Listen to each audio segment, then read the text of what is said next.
चलो भाई, आज हमारा टॉपिक है ब्लड। ठीक है, हेडिंग लगाओ ब्लड। ब्लड का कंपोजिशन पढ़ेंगे सबसे पहले। सबसे पहले हम क्या पढ़ेंगे? Composition of blood.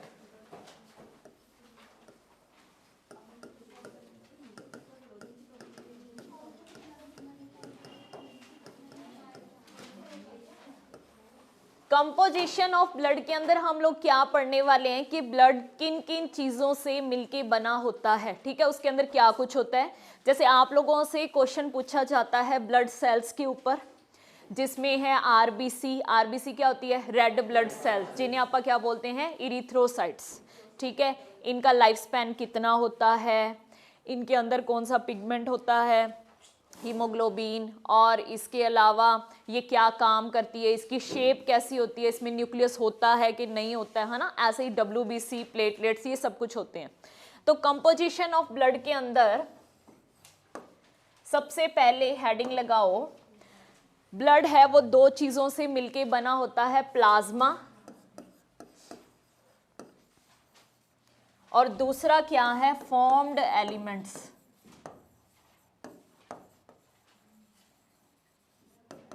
किस किस से मिलके बना होता है? प्लाज्मा और फॉर्म्ड एलिमेंट। प्लाज्मा का मतलब क्या है? Liquid form. ठीक है, आपसे ये क्वेश्चन भी पूछ सकते हैं कि ब्लड की जो लिक्विड शेप होती है या लिक्विड फॉर्म होती है वो किसकी वजह से होती है? प्लाज्मा की वजह से होती है। ठीक है, ब्लड तो आप कंप्लीट को कह देते हैं भी लिक्विड है, प्लाज्मा मतलब उसमें पानी होता है बहुत सारा। ठीक है, पानी के अंदर क्या है? पिगमेंट्स हैं, प्रोटीन है और ब्लड क्लोटिंग फैक्टर्स हैं, आरबीसी है, डब्ल्यूबीसी है, ये सारे मिक्स हैं। तो वो मिलके क्या बन जाता है? ब्लड मिल जाता है, बन जाता है। ब्लड की लिक्विड फॉर्म को आप क्या बोलेंगे? प्लाज्मा। अब फॉर्म्ड एलिमेंट का मतलब किन किन एलिमेंट से मिलके बना है? तो उसके अंदर दो चीजें हैं। पहली तो क्या है? Blood cells. Main blood cell ही है, ब्लड सेल के बारे में पढ़ेंगे हम। ब्लड सेल्स, ब्लड सेल्स कौन कौन सी है भाई? RBC, WBC, platelets. ठीक है, ब्लड सेल्स कौन कौन सी है? आरबीसी। आरबीसी को हम क्या बोलते हैं? Red blood cells. और अब हम इनको इरिथ्रोसाइट्स भी बोलते हैं। क्या बोलेंगे? इरिथ्रोसाइट्स।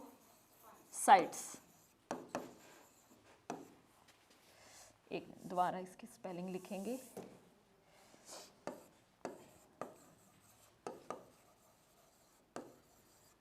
इरिथ्रोसाइट्स।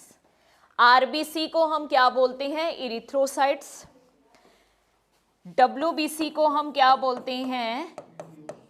ल्यूकोसाइट्स। ल्यूकोसाइट्स। और या फिर क्या बोल देते हैं? White blood cells. ठीक है, आरबीसी को हम बोलते हैं इरिथ्रोसाइट्स और डब्ल्यूबीसी को हम क्या बोलते हैं? ल्यूकोसाइट्स। ये तो होगी ब्लड सेल्स। एक अपने अंदर होते हैं ब्लड प्लेटलेट्स। सुनिए, प्लेटलेट्स कौन से फीवर के अंदर कम हो जाते हैं? डेंगू के अंदर। Very good. कौन से के अंदर? डेंगू के अंदर। तो ब्लड सेल्स के अंदर नहीं आते ब्लड प्लेटलेट्स, वो अलग है। यहां पर नेक्स्ट पेज पे हम लिखेंगे। एक बार इतना देख लो, ब्लड है वो दो चीजों से मिलके बना है, प्लाज्मा और formed element. Formed element plasma क्या है? लिक्विड शेप को बोलते हैं, लिक्विड फॉर्म को बोलते हैं। फॉर्म्ड एलिमेंट के अंदर क्या आती है? Blood sales. ब्लड सेल्स कितने टाइप की हैं? दो टाइप की। कौन कौन सी? आरबीसी और डब्ल्यूबीसी। आरबीसी को हम क्या बोलते हैं? इरिथ्रोसाइट्स। डब्ल्यूबीसी को हम क्या बोलते हैं? ल्यूकोसाइट्स। ये ब्लड सेल्स हैं।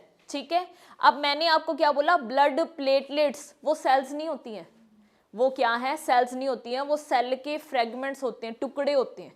क्या होते हैं? टुकड़े होते हैं। नेक्स्ट पेज पे लिखेंगे हम ब्लड प्लेटलेट्स। नहीं नहीं नहीं नहीं, हाँ, फॉर्म्ड एलिमेंट में दो पार्ट हो गए, ब्लड सेल्स और ब्लड प्लेटलेट्स। ठीक है, ब्लड प्लेटलेट्स का नाम क्या है? थ्रोम्बोसाइट्स। क्या नाम है? थ्रोम्बोसाइट्स। थ्रोम्बोसाइट्स का मतलब क्या होता है? जो ब्लड क्लोट बनाने में हेल्प करते हैं, जो ब्लड क्लोटिंग में हेल्प करते हैं, ठीक है। थ्रोम्बो का मतलब क्या होता है? क्लोट। थ्रोम्बो का मतलब क्या होता है? क्लोट होता है, यानी ब्लड प्लेटलेट्स हैं वो थ्रोम्बोसाइट्स होती हैं और ये क्लोट फॉर्मेशन नहीं होने देती, ठीक है, बचाती हैं क्लोटिंग से। कि नहीं बचाती? सारे सिरे ला रहे हैं, ये बचाती है? ये क्लोट बनाती है मैंने कहा बचाती है, सब सिर ला रहे हैं, यस, है ना। थ्रोम्बोसाइट्स क्या करती हैं?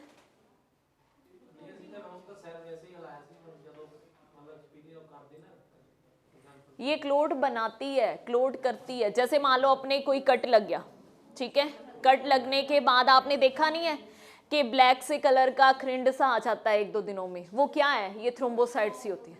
ये क्या होती हैं? थ्रोम्बोसाइट्स हैं। इन्हें हम क्या है? सेल्स नहीं कहते, ये सेल्स नहीं है, ये क्या है? फ्रेगमेंट्स ऑफ सेल्स है। ये कैसे बनते हैं सुनिए। वैसे तो जितने भी ये तीनों टाइप के हैं ना, आरबीसी, डब्ल्यूबीसी, प्लेटलेट, सब किस में बनते हैं? बोन मैरो में बनते हैं, पता है सबको? ठीक है, कि आरबीसी, डब्ल्यूबीसी और प्लेटलेट्स ये सब कहाँ पे बनते हैं? बोन मैरो में बनते हैं। कहाँ पे बनते हैं? Bone marrow. बोन मैरो क्या होता है? बोन मैरो जितनी भी हमारी लॉन्ग बोन्स हैं, only for long bones, long bones के अंदर एक फैटी टिश्यू भरा होता है जिसे हम बोलेंगे बोन मैरो। ये मैं मान लो अपनी कोई बोन बना दे, ठीक है, इसके अंदर बोन मैरो भरा होता है।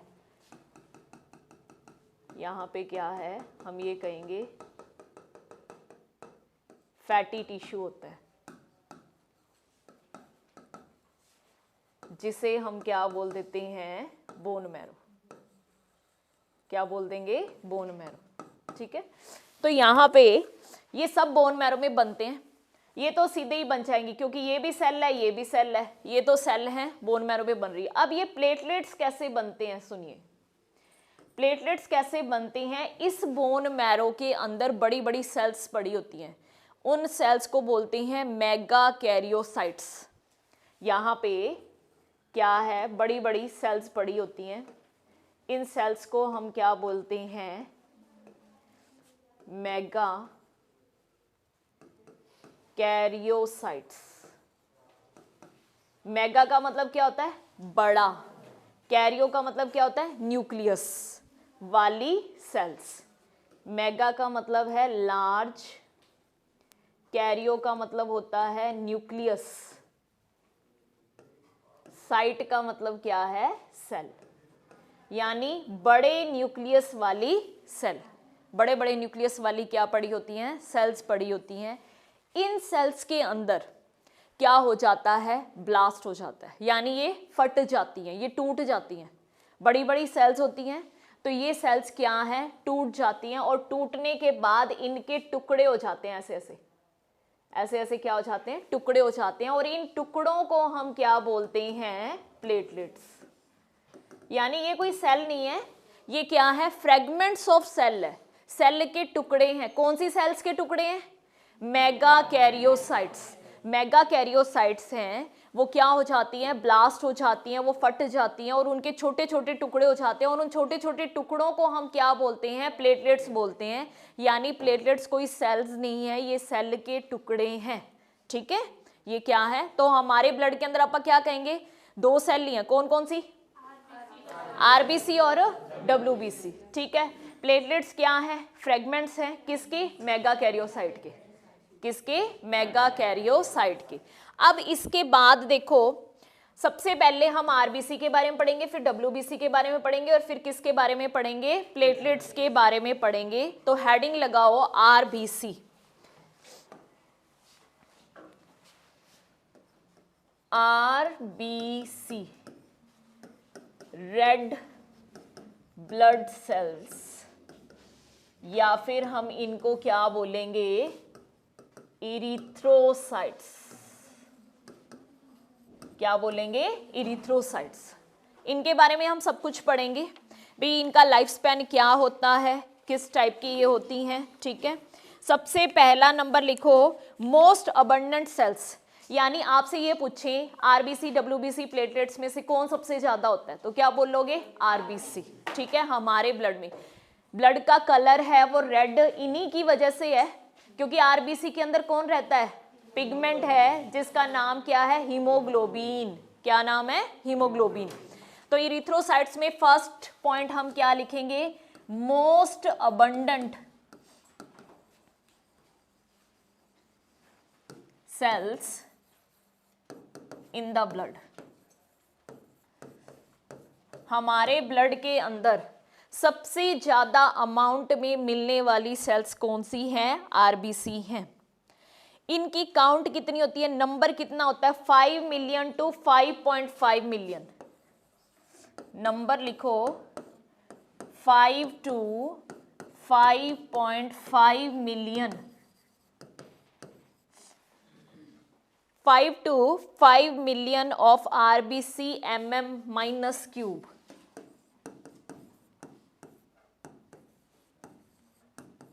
यानी ये एरिया दिया हुआ है मिलीमीटर क्यूब ऑफ ब्लड। इसकी शेप, मोस्ट इंपॉर्टेंट क्वेश्चन, बहुत बार एग्जाम में आया हुआ है, इसकी शेप कैसी होती है? By concave. बहुत ही इंपॉर्टेंट क्वेश्चन है कि आरबीसी की शेप कैसी होती है? बाई कनकेव शेप होती है और विदाउट न्यूक्लियस।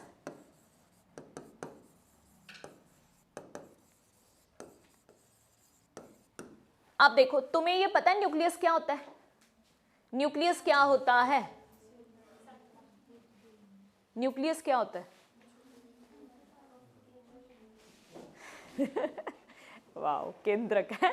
न्यूक्लियस क्या होता है? Controller of the cell. मतलब मेन पार्ट क्या है? न्यूक्लियस है। आरबीसी में न्यूक्लियस नहीं होता।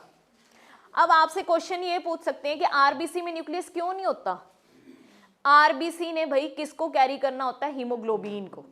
किसको कैरी करना होता है? हीमोग्लोबिन को। अब भाई जितना वो क्या, एक रेस्पिरेटरी पिगमेंट है आरबीसी की। अब देखो ये शेप है ना इसकी, बाई कनकेव होने का रीजन भी क्या है? बाई कनकेव कैसे होता है? इस टाइप से, ऐसी जो शेप होती है, इस शेप को आप क्या बोलते हैं? बाई कनकेव बोलते हैं। क्या बोलते हैं? By concave. तो बाई कनकेव शेप होने का रीजन भी क्या है कि इसने किसको कैरी करना है? एचबी को कैरी करना है, हीमोग्लोबिन को कैरी करना है। और हीमोग्लोबिन हमारे अंदर क्या है? एक रेस्पिरेटरी पिगमेंट है। क्या है? Respiratory pigment. रेस्पिरेटरी पिगमेंट कहने का रीजन, रेस्पिरेटरी पिगमेंट क्यों बोलते हैं हीमोग्लोबिन को? क्योंकि ये अपने साथ ऑक्सीजन को बाइंड अप कर लेता है और पूरी बॉडी में ऑक्सीजन पहुंचाने में हेल्प करता है, इसलिए इसे हम क्या बोलते हैं? Respiratory pigment. आप लोगों से ये क्वेश्चन पूछ सकते हैं कि हमारी बॉडी के अंदर या हमारे सेल्स के अंदर, ब्लड के अंदर रेस्पिरेटरी पिगमेंट कौन सा है? रेस्पिरेटरी पिगमेंट का नाम क्या है? हीमोग्लोबिन। हीमोग्लोबिन क्या करता है? हीमोग्लोबिन क्या करता है? अपने साथ ऑक्सीजन को बाइंड अप कर देता है और क्या बनाएगा? Oxy haemoglobin. क्या बनाएगा? Oxy haemoglobin. मतलब ये अपने साथ ऑक्सीजन को बांध लेता है और पूरी बॉडी में ऑक्सीजन पहुंचाने में हेल्प करता है। इसीलिए कहते हैं ना कि HB है वो कितना होना चाहिए? HB की वैल्यू मतलब ज्यादा होनी चाहिए, ठीक है। 12 to 16, 12 to कितना होना चाहिए? 16 होना चाहिए। इसे देखो, अब यूं कहते हैं कि HB अगर कम हुआ तो क्या है? वीकनेस आती है ना। कहते हैं आप नॉर्मल लैंग्वेज में क्या कहते हैं? खून की कमी है। नॉर्मल लैंग्वेज में क्या कहते हैं? खून की कमी है। एक्चुअली क्या है? अगर HB कम होगा, अगर HB कम होगा तो वो ऑक्सीजन को कम बाइंड अप करेगा। ऑक्सीजन कम जुड़ेगी तो बॉडी में कम पहुंचेगी। अगर ऑक्सीजन नहीं पहुंचेगी तो हम काम कहां से करेंगे? जितनी ज्यादा बॉडी के अंदर ऑक्सीजन जाती है उतनी ज्यादा हम एक्टिव रहेंगे, उतना ही ज़्यादा हमारी काम करने की एफिशिएंसी होएगी, उतना ही ज़्यादा हम क्या है वर्क कर सकते हैं। अगर ऑक्सीजन की कमी होएगी तो धीरे धीरे हमें क्या आएगी, वीकनेस आएगी। ऑक्सीजन के बल पे ही क्या है, जिंदा है ना, ठीक है। पूरी बॉडी की सेल्स को रेस्पिरेशन करने के लिए किसकी जरूरत पड़ती है, ऑक्सीजन। ऑक्सीजन की प्रेजेंस में क्या होगा, ग्लूकोज का ब्रेकडाउन होगा। ग्लूकोज का क्या होगा, ब्रेकडाउन होगा। किसकी प्रेजेंस में, ऑक्सीजन की प्रेजेंस में। ब्रेकडाउन होगा तो हमें क्या मिलेगी, एनर्जी मिलेगी। क्या मिलेगी, एनर्जी। एनर्जी मिलेगी तो काम करेंगे, ठीक है। तो यानी ऑक्सीजन का कितना बड़ा रोल है। अभी हीमोग्लोबिन क्या करता है, सेल्स के पास ऑक्सीजन पहुंचाएगा। सेल के पास ऑक्सीजन पहुंचेगी तो ग्लूकोज टूटेगा, ग्लूकोज टूटेगा तो एनर्जी मिलेगी, एनर्जी मिलेगी तो हम काम करेंगे, ठीक है। तो ऑक्सीजन है वो सबसे ज्यादा इंपॉर्टेंट है। और अगर Hb कम हुआ तो ऑक्सीजन भी क्या है, कम जाएगी। ऑक्सीजन कम जाएगी तो क्या, काम नहीं हो पाएगा, एनर्जी नहीं मिलेगी। एनर्जी किसकी फॉर्म में बनती है बताइए जरा, ATP। वेरी गुड, किसकी फॉर्म में, ATP। ATP क्या है, अब ये क्वेश्चन भी आप लोगों से पूछ सकते हैं। ATP क्या है हमारी बॉडी में, एनर्जी करेंसी। एनर्जी करेंसी हमारी क्या है, ATP है, ठीक है। यानी हम क्या कहेंगे, नेक्स्ट देखो, ATP की फुल फॉर्म पूछ सकते हैं, एडिनोसिन ट्राइफॉस्फेट। यानी एडेनिन के साथ 3 फॉस्फेट जुड़े हुए हैं। ट्राइफॉस्फेट का मतलब क्या होता है, 3 फॉस्फेट जुड़े हुए हैं। और ये हमारी बॉडी की क्या है, एनर्जी करेंसी। हमारी बॉडी में एनर्जी है वो किस फॉर्म में रहती है, ATP की फॉर्म में रहती है।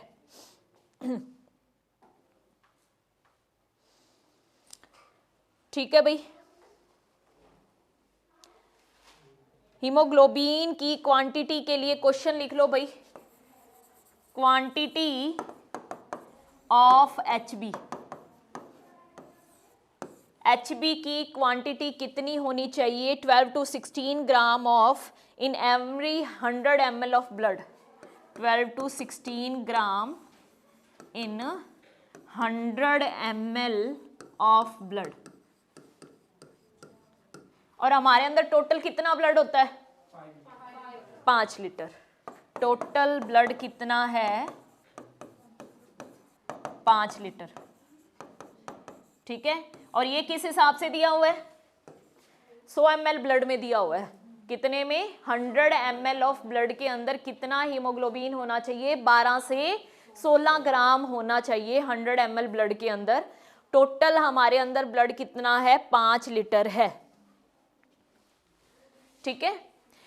अब देखो यहां पे हमने क्वेश्चन किया है कि आरबीसी की जो शेप है वो कैसी होती है, बाई कनकेव होती है और विदाउट न्यूक्लियस होती है।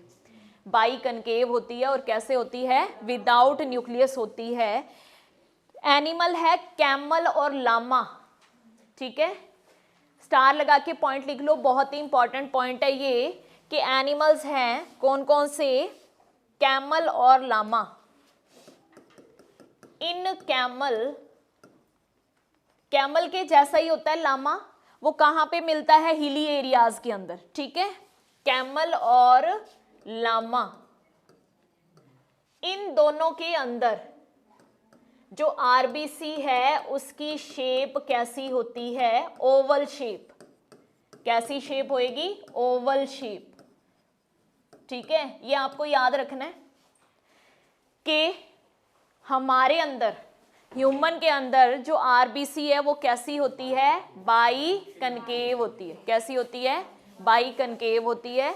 लेकिन अगर हम कैमल और लामा का आप लोगों से पूछे तो क्या बोलोगे, आरबीसी की शेप कैसी होती है, ओवल शेप होती है, लेकिन विदाउट न्यूक्लियस ही होगी, ठीक है, विदाउट न्यूक्लियस। न्यूक्लियस क्या, आप स्टार लगा के यहां पे पॉइंट लिखो, in RBC all cell organelles are absent। सारे के सारे सेल ऑर्गेनेल एब्सेंट होते हैं बेटा, सारे के सारे मतलब ना माइटोकॉन्ड्रिया, ना राइबोसोम, ना लाइसोसोम, कोई भी सेल ऑर्गेनेल नहीं होता है। क्यों? क्योंकि इसने किसको कैरी करना होता है? हीमोग्लोबिन को। सरफेस एरिया चाहिए, ज्यादा से ज्यादा एरिया चाहिए कि हीमोग्लोबिन रहे बस, ठीक है। इसलिए ये सारे सेल ऑर्गेनेल्स को बाहर निकाल देती है, न्यूक्लियस को भी बाहर निकाल देती है कि भाई मुझे तो सिर्फ HB को ही अपने अंदर रखना है, ठीक है। समझ आ रहा है? ओके, तो नेक्स्ट लिखो, फॉर्मेशन ऑफ आरबीसीज को क्या बोलते हैं? इरिथ्रोपोइसिस।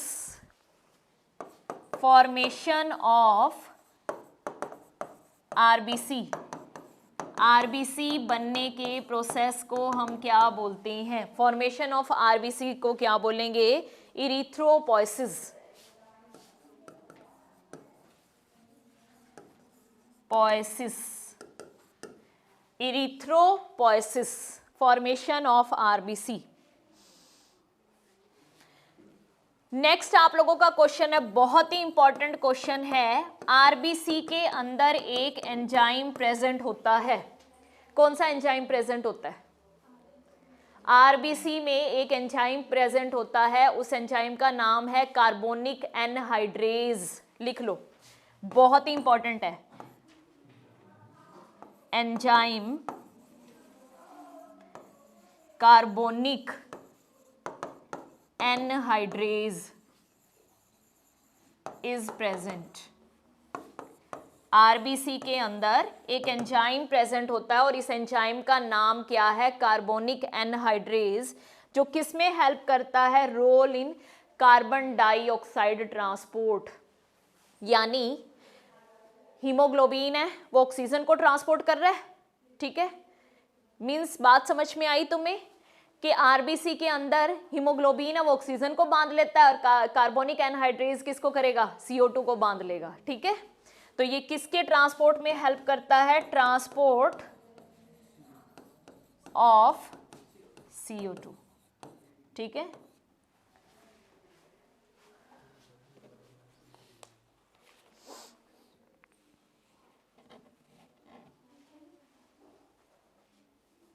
ये आपका आरबीसी कंप्लीट हो गया।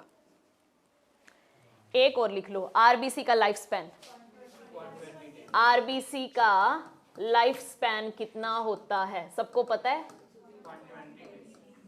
120 डेज, 120 दिन, ठीक है। हो गया? चलो नेक्स्ट लिखिए।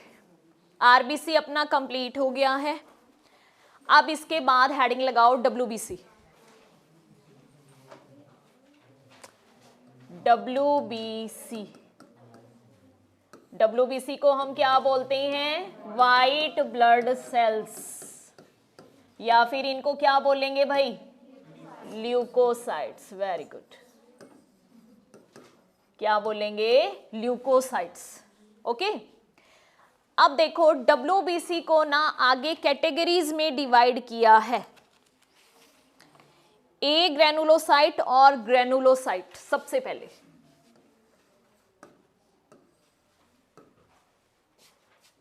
ए ग्रेनुलोसाइट्स और ग्रेनुलोसाइट्स।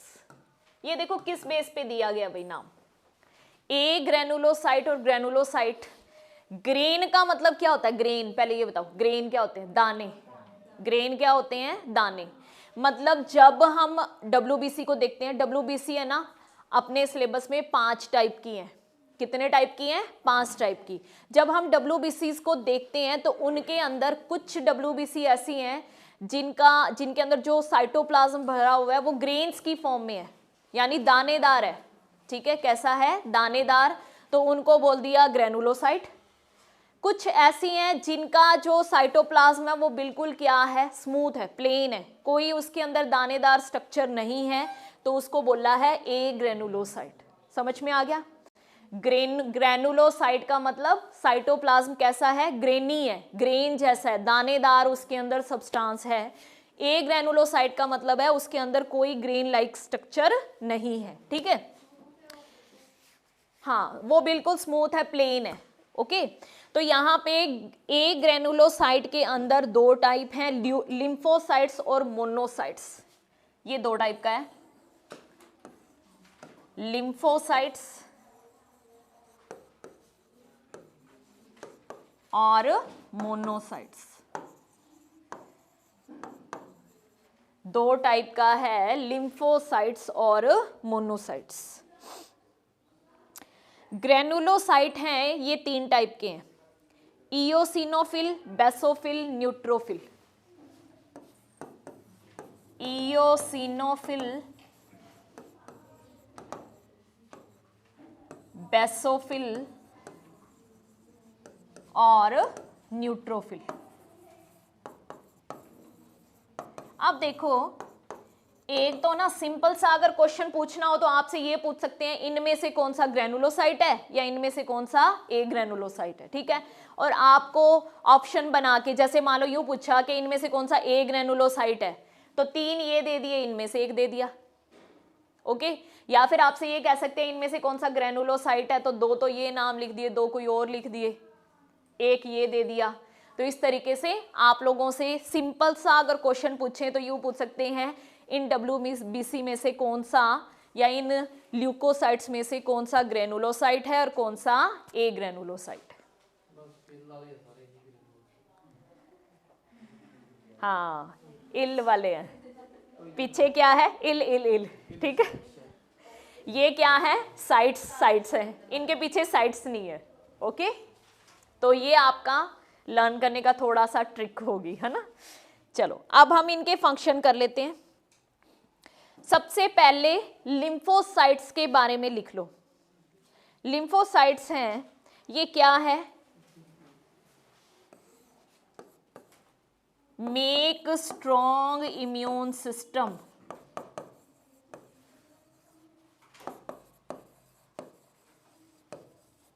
ये हमारे इम्यून सिस्टम को क्या बनाती हैं, स्ट्रॉन्ग बनाती है, ठीक है। मोनोसाइट क्या है, phagocytic in nature, phagocytic in nature and engulf bacteria. देखो फैगोसाइटिक का मतलब क्या होता है, फैगोसाइटिक का मतलब क्या होता है, खा जाना, ठीक है भाई। ये तो क्या करेगी, लिम्फोसाइट है, ये खुद कुछ नहीं करती, ये इम्यून सिस्टम को स्ट्रांग बनाएगी, यानी ये WBCs को स्ट्रांग बनाएगी, उनको भेजेगी। ये क्या है, खुद नहीं मारती हैं, ये अपनी सेना को भेजती है कि भी जाके जर्म्स को किल करो या मारो, ठीक है। मोनोसाइट्स हैं, ये किसी के ऊपर इसका कोई विश्वास नहीं है, ये किसी को भेजती नहीं है, ये खुद ही जाती है, जाएगी। Phagocytic in nature and engulf bacteria, engulf, sorry T लिखा गया यहाँ पे,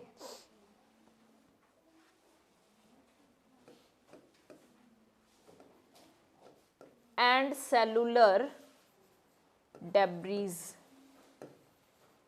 ये क्या काम करती है, खुद जाती है, बैक्टीरिया और कोई भी जर्म्स वगैरह जो बॉडी के अंदर आ गए उनको मारेगी और उनको खा जाएगी। एनगल्फ का मतलब क्या होता है, खा जाना, ठीक है, पचा जाना, ओके।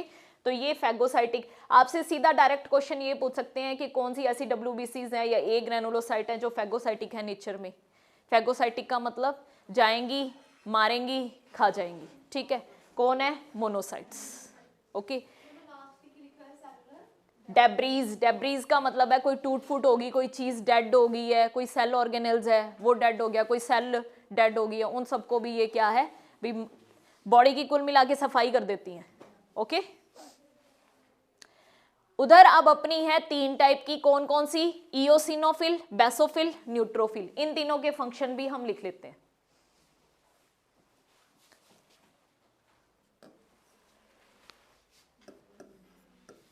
इयोसिनोफिल, इयोसिनोफिल है, इसको याद रखना है, ई से एलर्जी, ठीक है। ए से होती है वैसे तो एलर्जी, लेकिन आपको ऐसे याद रखना है ई से एलर्जी, ओके। तो ये हमें क्या है, एलर्जिक रिएक्शन से बचाएगी, प्रिवेंट फ्रॉम एलर्जिक रिएक्शन। यानी जब आपसे ये क्वेश्चन पूछ सकते हैं कि जब हमें किसी चीज से एलर्जी है तो उस टाइम क्या होगा, इओसिनोफिल की काउंट बढ़ जाएगी कि घट जाएगी, बढ़ जाएगी, ठीक है, क्योंकि ये हमें एलर्जी से बचाएगी। जिस चीज से हमें एलर्जी है उसको ये मारेगी, उसको ये खत्म करेगी, तो ये अपनी काउंट इंक्रीज कर लेती है, ठीक है। तो इओसिनोफिल है, यूं लिखो, at the time of allergy, जब भी हमें किसी चीज से एलर्जी है तो इओसिनोफिल क्या हो जाएंगी, क्या हो जाएंगी, इंक्रीज हो जाएंगी। ओके, जब भी हमें किसी चीज से एलर्जी है तो इओसिनोफिल क्या हो जाएंगी, इंक्रीज हो जाएंगी। इन्फेक्शन है तो भी ये क्या हो जाएंगी, इंक्रीज हो जाएंगी।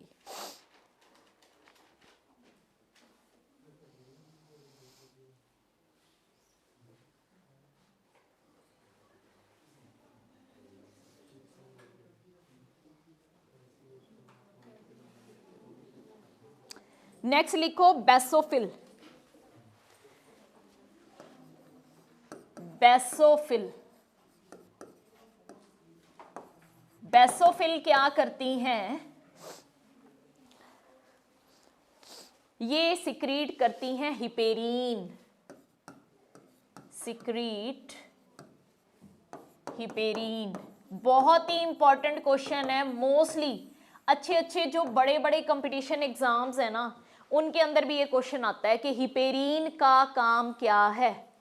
ये एक एंटी कोगुलेंट है, मतलब ये क्या है, हमारी बॉडी के अंदर क्लोट्स नहीं बनने देती, ठीक है, हाँ, खून जमने नहीं देती, ठीक है।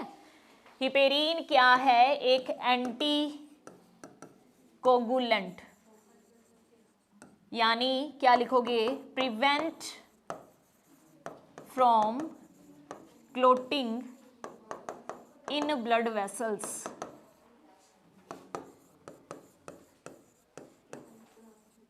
यानी ये ब्लड में क्या है, क्लोट्स नहीं बनने देती।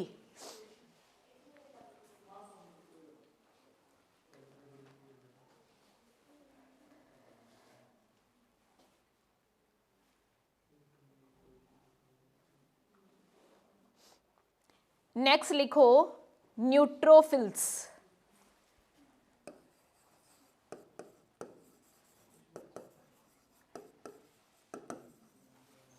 सतपाल पूछ रही है इन्फेक्शन क्यों होता है। देखो क्या होता है, जब भी कोई बैक्टीरिया या वायरस है या फिर कोई भी माइक्रो ऑर्गेनिज्म है, जब वो हमारी बॉडी में एंटर करेगा ना, तो हमारा इम्यून सिस्टम है यानी WBC उसके साथ लड़ाई करती है, ठीक है। तो दोनों के बीच में जब लड़ाई होती है ना, तो अगर हमारी WBC जीत गई तो भाई हमें कुछ नहीं होएगा, ठीक है, और अगर हमारी WBC हार गई तो इन्फेक्शन हो जाएगा ठीक है, फिर उनकी काउंट बढ़ जाती है। तो वो कहते हैं ना, इम्यून सिस्टम के लिए भी, जिसका इम्यून सिस्टम अच्छा है उसको कुछ नहीं होता, और जिसका इम्यून सिस्टम वीक है वो बीमार हो जाता है, इन्फेक्शन हो जाता है, ठीक है, वो चीज है। न्यूट्रोफिल्स लिखो, न्यूट्रोफिल्स का क्या काम है, इनका काम भी सेम मोनोसाइट वाला है, engulf and digest disease causing bacteria, engulf and digest disease causing bacteria, ठीक है, ये भी क्या करेंगी। यानी आपसे देखो, अब ये क्वेश्चन भी पूछ सकते हैं कि हमारे ब्लड में मोनोसाइट के इक्वल वर्क कौन सी सेल्स करती हैं, कौन सी सेल्स करती हैं, न्यूट्रोफिल्स, क्योंकि मोनोसाइट भी क्या करती है, फैगोसाइटिक है, आएगी मारेगी खा जाएगी, न्यूट्रोफिल भी यही करती है, खा जाती है, डाइजेस्ट कर जाती है जितने भी बैक्टीरिया हैं उनको, ठीक है।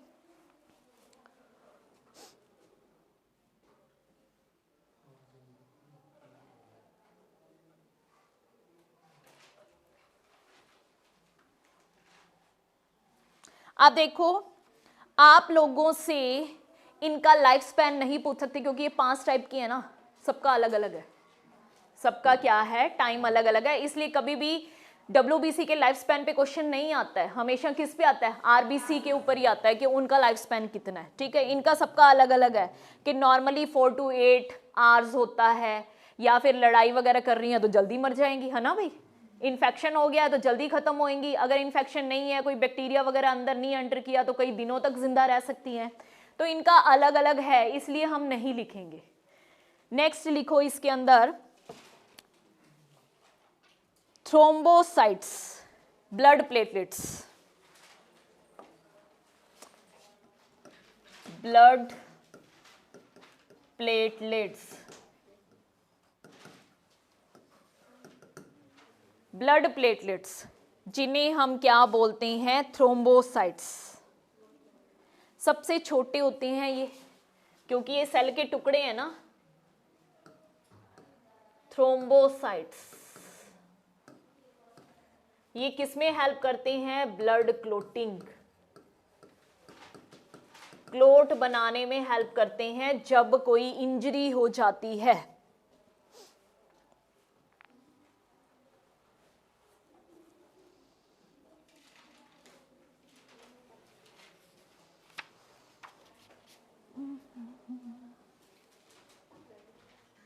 इनका लाइफ स्पैन क्या होता है, 1 वीक लाइफ स्पैन, 1 वीक। ठीक है, इनका लाइफ स्पैन कितना होता है, 1 हफ्ता होता है, 1 वीक होता है। बनेंगे कहाँ पे, बोन मैरो के अंदर। कौन सी सेल्स बनाती हैं, मेगा कैरियोसाइट्स। ओके, फॉर्मेशन कहाँ पे होगी, बोन मैरो। किस सेल्स के फ्रेगमेंट्स हैं, मेगा कैरियोसाइट्स। ठीक है, किसके फ्रेगमेंट्स हैं, मेगा कैरियोसाइट्स के फ्रेगमेंट्स हैं।